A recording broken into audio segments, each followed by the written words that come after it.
হলে খুব ভালো হতো। আকাশের তারাদের দিকে তাকিয়ে দেখে তোমাকে খুঁজেই পাই না। তুমি মা হলে খুব ভালো হতো। তুমি তো আমাদের মধ্যেই আছো, বলো। মা হলে খুব ভালো হতো।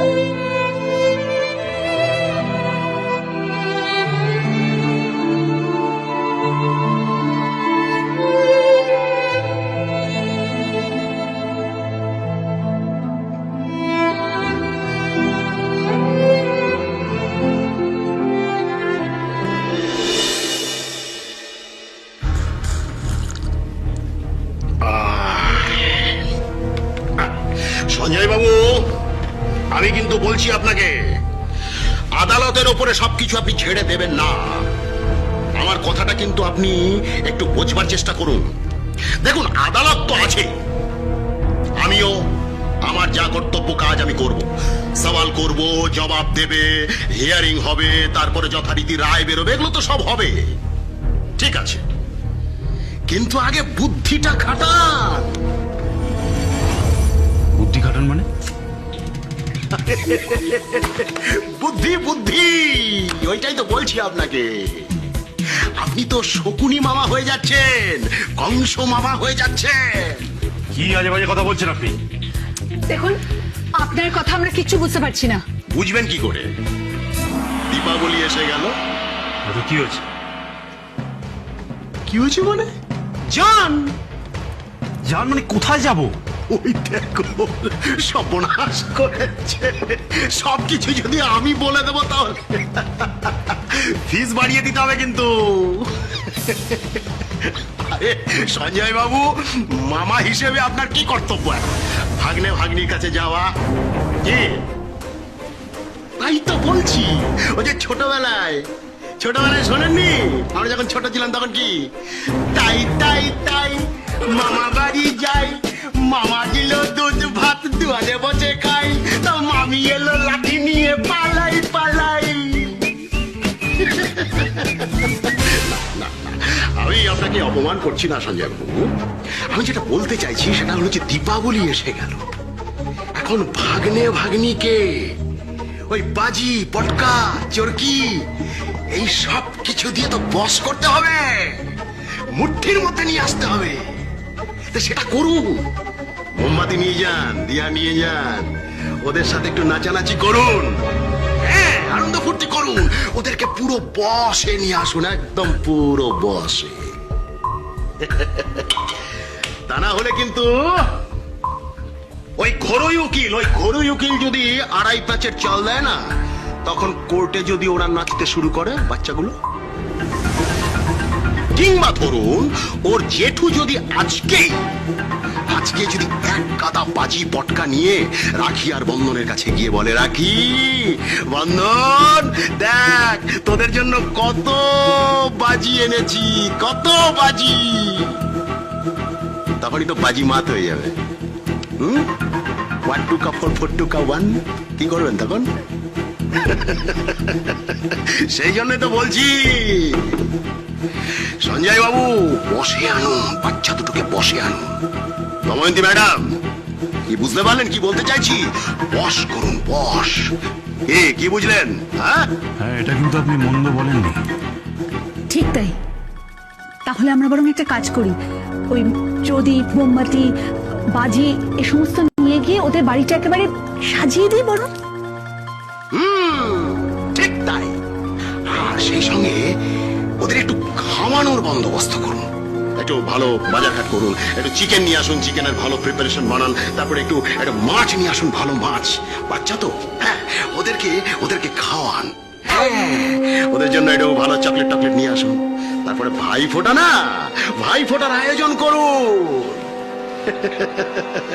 রাখি বন্ধনকে ফোঁটা দিচ্ছে, ভাইয়ের কপালে দিলাম ফোঁটা, জমের দুয়ারে পড়লো কাঁটা।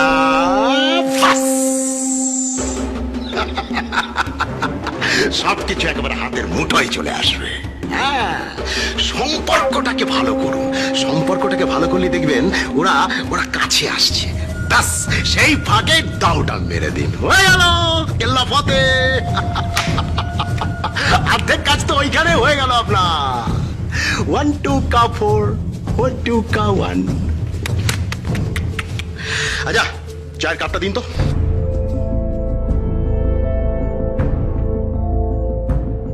এক্সকিউজ মি,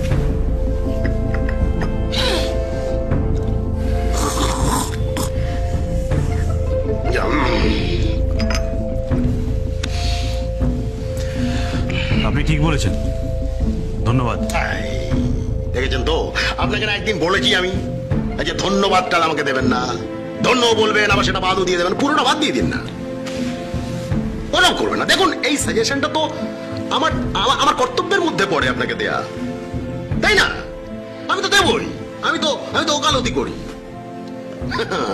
এই দীপাবলির পর দেখুন না, পারুই আর ঘড়ুই উকিলের লড়াই দেখবার জন্য গোটা কোর্ট দাঁড়িয়ে পড়বে, একদম গোটা কোর্ট।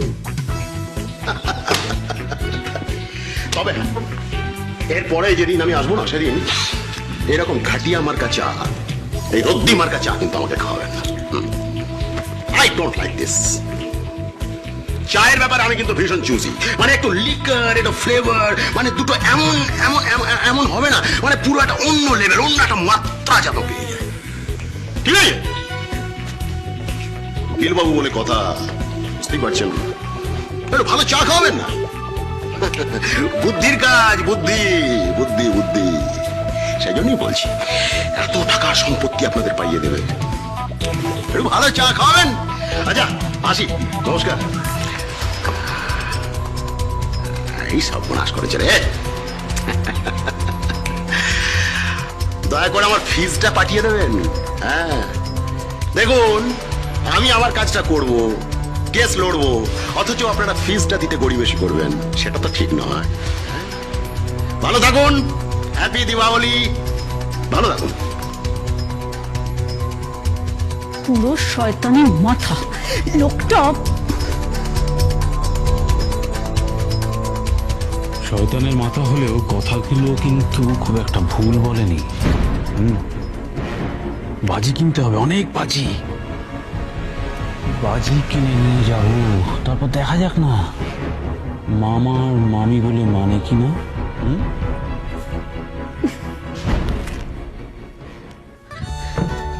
এবং কি দাদা? তোর জন্য আজ 14 শাক নিয়ে এসেছি, রান্না করে দেব। শুধু শাক পাতা খাবো নাকি? হ্যাঁ, আজকের দিনে তো শাক পাতা খেতে হয়, আর বাকি সব রান্না করাও আছে। জানিস, তোর জন্য আজ মাছ নিয়ে এসেছি, কাটা পোনার একটা বড় পেটি নিয়ে এসেছি। একটা মানে? হ্যাঁ, একটা মানে একটা মাছের টুকরো। তুই খাবি না? না, আমার বোন খেলেই আমার পেট ভরে যাবে। তাই? হ্যাঁ। নিজে না খেয়ে বোনকে খাইয়ে দেবে সব সময়? তাছাড়া আর কি, তোর জন্য বাজি কিনতে যেতে হবে না? এত বাজি কিনে নিয়ে আসবো তোর জন্য। আমি তো বাজির জন্য পয়সা জমিয়ে রেখেছি। বাজির জন্য টাকা জমানোর দরকার নেই। এই যে এসে গেছে তোমাদের মামা আর মামি।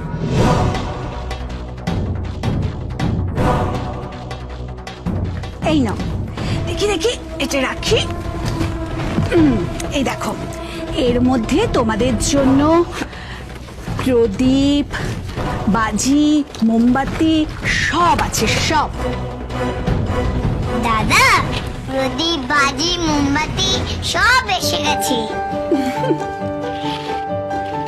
কি সুন্দর বাজি! এই সব প্রদীপ জ্বালাবো? এই সব প্রদীপ জ্বালাবে, বাড়িটা একেবারে আলোয় ঝলমল করবে। আর তারপরে আমরা সবাই মিলে বেরোবো, সারা রাত ঘুরবো ফিরবো, প্রচুর বাজি পোড়াবো। আর জানো, এরপরে আসছে ভাইফোঁটা। আমরা সবাই মিলে ভাইফোঁটা উৎসব করব। তোমরা আমাদের বাড়ি যাবে, প্রথমে তুমি দাদাকে ফোঁটা দেবে, তারপরে সাথী আসবে, সাথী এসে ওর দাদাকে ফোঁটা দেবে। ভীষণ মজা হবে, তাই না? আমি যাব না।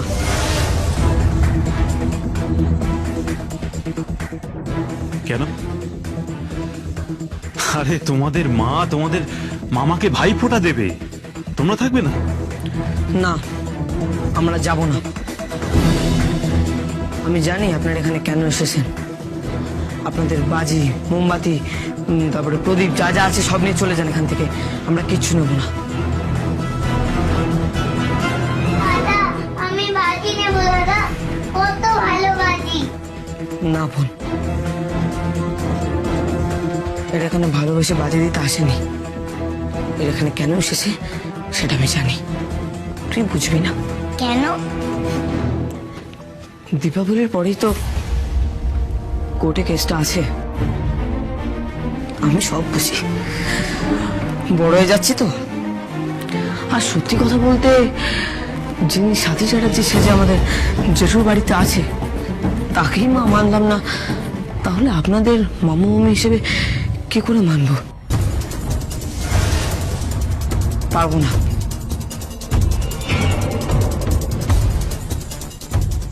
মানলাম তুমি রাজি নও, কিন্তু তোমার বোনটা যে বড্ড ছোট বন্ধন, অন্তত ওর কথা ভেবে রাজি হয়ে যাও। তুমি না ওর দাদা। আচ্ছা বন্ধন, তোমার মনে ওর প্রতি কোনো সহানুভূতি নেই? তুমি ওকে একটুও ভালোবাসো না? দেখো, একবার ওর দিকে তাকিয়ে দেখো, ওর মুখটা কেমন শুকিয়ে গেছে।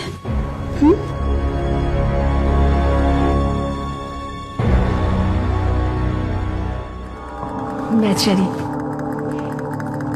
খুব কষ্ট হচ্ছে না? কোনো ব্যাপার না, এই নাও, তুমি অন্তত বাজি নাও। না নেব না। দাদার কথা আমি কখনো অমান্য করিনি। যাও, চলে যাও, চলে যাও তোমরা। আমাদের বাজি লাগবে না, লাগবে না। আমার দাদা আমাকে বাজি কিনে দেবে। ও তোমায় কটা বাজি কিনে দিতে পারবে? কটা? 2টো, 5টা, 7টা? তার বেশি তো পারবে না। আরে ওর কাছে পয়সা কোথায়? হ্যাঁ, এটা আপনি ঠিক বলেছেন। আমার কাছে পয়সা নেই, কিন্তু একটা জিনিস আছে, সেটা হলো ভালোবাসা আর সত্যি কথা বলার সাহস, যেটা আপনাদের কাছে নেই। তাই আপনাদের উকিল লাগে, আদালতে যেতে হয়। আর যাকে আমাদের মা সাজিয়ে এনেছেন তাকেও কত কিছু করতে হচ্ছে, শুধুমাত্র সত্যি কথা বলার সাহস নেই বলে আর ভালোবাসা নেই বলে। নইলে যে রাখি বন্ধন মায়ের জন্য পাগলের মতন ঘুরে বেড়ায়, যে তাদের মা আসবে বলে, আর সেই মাকে দেখে ছুটে গিয়ে জড়িয়ে ধরবে না, এটা কখনো হয়? আপনারা বাড়িতে এসেছেন দীপাবলির আগের দিন, একটু মিষ্টি খেয়ে যান।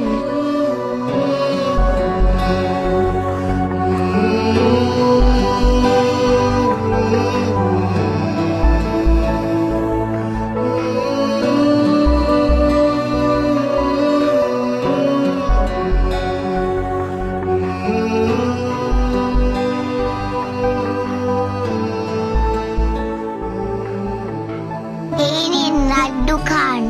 পাকা মেয়ে, যেমন দাদা তেমন তার বোন। কি মনে মনে আমাদের নামে আজে বাজে কথা বলছেন তো? না, কিছু না, চলো। হ্যাঁ, সে তো বুঝতেই পেরেছি। মুখটা কেমন যেন একটা কুচুদের মতন হয়ে গেল। ওই মন্থরা ছিল না, একটা সিনেমায় দেখেছিলাম, ওই মন্থরার মতন। কে মন্থরা? রামায়ণে ছিল না কুজি মন্থরা, যে কইকেইকে কিসব বলতো। ভাব, তুমি তো দেখি অনেক পড়াশোনা করেছো, সবই জানো। জানবো না? এখন না জানলে হয়? যুগটাই তো এরকম পড়েছে। বাবা, চুকটাই তো এরকম পড়েছে। চলো। শোনো বন্ধন, আমি আবারও বলছি, ভালো করে বোঝার চেষ্টা করো। তোমরা কিন্তু এনজয় করতে পারো। এই দীপাবলি, এই ভাইফোঁটা তোমাদের জীবনের বেস্ট দীপাবলি হতে পারে। না,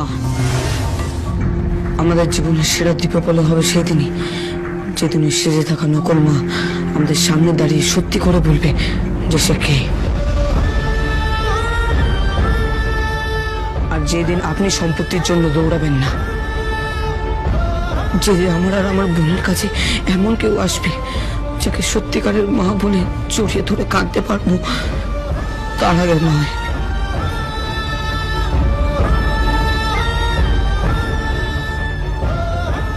বেশ, চলো। দাঁড়ান,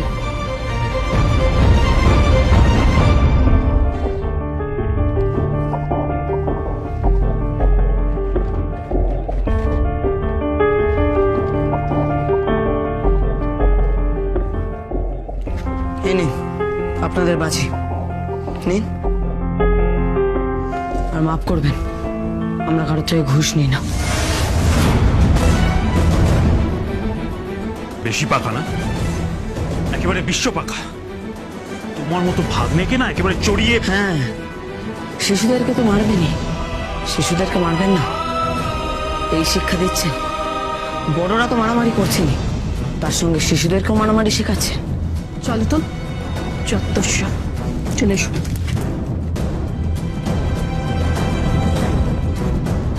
দাদা, কি বাজিগুলো ভালো ছিল। ছাত্র, তোর জন্য আমি আরো ভালো বাজি এনে দেবো, বসন্ত উবড়ি এনে দেবো, তারাবাতি এনে দেবো। এনে দিবি তো দাদা? হ্যাঁ দাদা, আমি তারাবাতি পোড়াবো। হ্যাঁ, পোড়াবি তো। আমার বোন খুব ভালো দীপাবলি পালন করবে, আমার সাথে, আর কারোর সাথে না। দাদা,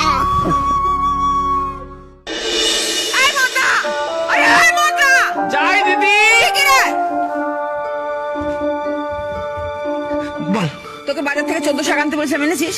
হ্যাঁ হ্যাঁ, ছেলে মেয়ে পাতে আজকে তো 14 শাক দেবো না, সব রীতিনীতি ভুলে গেছিস নাকি? ভুলিনি, আমি এক্ষুনি নিয়ে আসছি। জানি আর কমবেন না, টকম্মা ঢেকি একটা সে জুটেছে কপালে আমার, 14 সব। উফ, দিদি, কি হয়েছে? উনি কোথায়?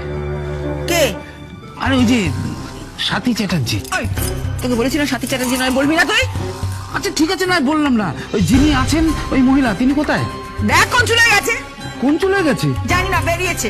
পাটরানি হয়তো সারাক্ষণ ঘুরে বেড়াচ্ছে, দেখলে গাজালা করে আমার, যত সব। ওই কোথায় গেলেন সব? কেমন আছেন আপনারা? আসতে পারি? আরে উকিল বাবু যে, আসেন আসেন। এই দীপাবলিতে এলাম, কিছু তো উপহার টুপার দিলেন না? এই বাচ্চাদের জন্য বাজি কিনবো, মোমবাতি কিনবো, সেসব টাকা পয়সা কোথায়? মা, তো পয়সা তো আপনাকে দিলাম আমি। সে কবে কি দিয়েছেন আশ্চর্য ব্যাপার, সেসব কি থাকে? আমার মতো বড় উকিল নিয়ে কাজ করবেন অথচ টাকা দেবে না, সে কি হয়? একটু চাটা করুন না। থাকে এই লাড্ডু টাড্ডু কিছু আছে দীপাবলিতে? আগে না, লাড্ডু আসেনি। আশ্চর্য, কিছু মনে করবেন না ম্যাডাম, আপনারা আশ্চর্যজনক ভাবে কঞ্জুস কিন্তু। কোথায় কই দেখি একবার, কোথায়? আপনি কোথায় যাচ্ছেন? এই যাচ্ছি, একবার দেখি। ওই যে যিনি সেজে এসেছেন কোর্টের রায় নিয়ে, সাথী চ্যাটার্জি হয়, তার সঙ্গে আমি দেখা করে আসি। হ্যাঁ, আর আপনি তো দাঁড়িয়ে দাঁড়িয়ে দেখলেন, উনি কোর্টের আইনে ঢুকে গেলেন, আপনি কিচ্ছু করতে পারলেন না। আপনি দেখছি আমাকে ঢোকাবেন এবার। আশ্চর্য ম্যাডাম, এই ঘড়ুই উকিল কাউরে ডোবায় না, বুঝলেন? এই ঘড়ুই উকিল কাউরে জলে ফেলে না, আর যদি জলে ফেলে সে জল একেবারে শুকিয়ে যায়, ডাঙা হয়ে যায় একেবারে। হ্যাঁ, বেশি মেলা বড় বড় কথা বলবেন না। হ্যাঁ? আর ওই মান ইজ্জত দিয়ে কি যেন একটা বলছিলেন, এটা কথা মনে রাখবেন। এই সাথী চ্যাটার্জি কিন্তু নকল, হ্যাঁ, ডুপ্লিকেট সাথী চ্যাটার্জি। কই কোথায়? ওই দিদি উনি বাড়িতে নেই। বাড়ি নেই মানে? আশ্চর্য, কোথায় চলে যায় বলে কয়ে যাবে নাকি? না, উনি যান না। এই মদ না, ফ্রিজ থেকে দুটো লাড্ডু নিয়ে আয়। এই প্রত্যেকে এই দাঁড়ো, আশ্চর্য, ফ্রিজে রেখে দিয়েছেন একেবারে। টাটকা জিনিস আর পেলাম না, বুঝলেন ম্যাডাম? আশ্চর্যজনক ভাবে সব গেরস্থ ঘরের লোকজন ফ্রিজে ঢুকিয়ে দিচ্ছে জিনিস। ভাল লাগে না খেতে, ঠান্ডা মরা মরা ভিজে খেতে লাগে। যাকে ফ্রিতে যখন পাচ্ছি তখন তাই খা। যাও নিয়ে এসো। নারায়ণপুরে যেতে হবে ম্যাডাম। এই নারায়ণপুরের সমস্ত চুরির মাল কার বাড়িতে আছে জানেন? খবর রাখেন কিছু? কে? কে চুরি করেছে? ওই নারায়ণপুরের বাড়িতে একজন থাকে, সবাই তাকে রাঙা দিদা বলে জানে। কে? ওই বুড়িটা? হুম। কেন? সেটাই তো আশ্চর্যজনক ভাবে এখনো জানা যায়নি। আবার এদিকে বুড়িটাকে কে যেন মেরেছে। হ্যাঁ, মরতে মরতে যায় নাকি আশ্চর্যজনক ভাবে বেঁচে গেছে। তুই তোর চায়ের সামনে আমাকে নিমন্ত্রণ করবি, ইয়েস, তারপর আমরা সবাই মিলে যাব, তারপর তুই রাখি বন্ধনকে নিয়ে ওই বাড়িতে তোল। আমি ওদেরকে কি করে এই বাড়িতে তুলবো? জানি না কি করে তুলবি। কেন একটু আগে তো মা মা বলে ওদের হয়ে তরফদারি করছিস। বেশ বেশ, আমি ওদেরকে নিয়ে আসবো, কিন্তু আমারও একটা শর্ত আছে। কি শর্ত? আমার পাশে আমার দিদিকেও চাই।